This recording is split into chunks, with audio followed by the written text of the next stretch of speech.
diabetes. Hi, Phil Swift here for Flex Tape.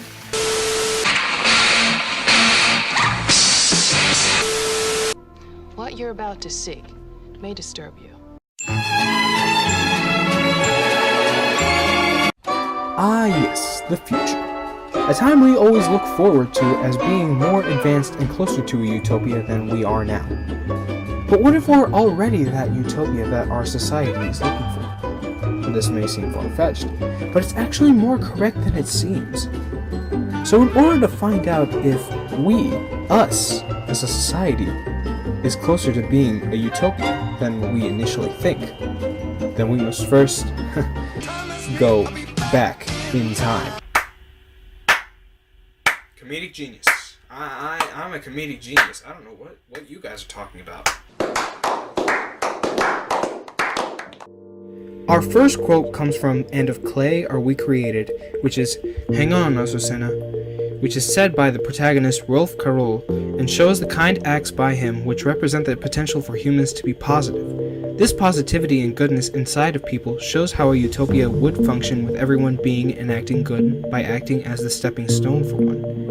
If we look at the definition of a utopia, which is an imagined place or state of things in which everything is perfect, helping out and being nice to people can fall into this definition. Our next quotes come from the 1955 article, The Good Wife's Guide, which state that a good housewife must try to make your home a place of peace, order, and tranquility, where your husband can renew your body and spirit, and to not greet him with complaints and problems. During the 50s, there was much more patriarchal and misogynistic norms which now are viewed negatively by society. This change in view by society occurring over only 70 years shows rapid progress as well as how there is potential for more growth in the future.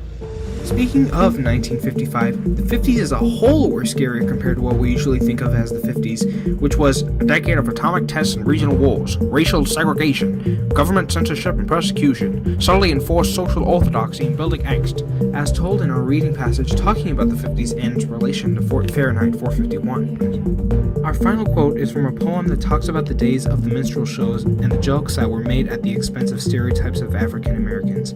One of the many lines that describe the author's emotions is, "Because my mouth is wide with laughter, you do not hear my inner cry." Many of these problems that were related to the minstrel shows have either been solved or the severity of these problems have gone down. Well, now that we've concluded this very uncomfortable ride, I will review the two things that I want you to take away from this video. 1. The huge difference between our society now and during the 50s shows how we are closer to a better world, and how if we keep going the path we're going, we can end up in an even better world. And 2, don't ever trust me with an editing software program. So, to conclude this video, I decided to leave you guys with a very special present. Here's a little something you may remember from the good old days. In the year 105, if man is still alive, if the robot can survive, they may find. In the year 25, the backwards time machine still won't have arrived. In all the world, there's only one technology, a rusty sword for practicing proctology. In a future year that ends with a 20, a schlubby merman's gonna try to get chummy. He may look like a watery wimp, when in fact he's a bloodthirsty shrimp. In the year 1,500,000, humankind is enslaved by giraffe.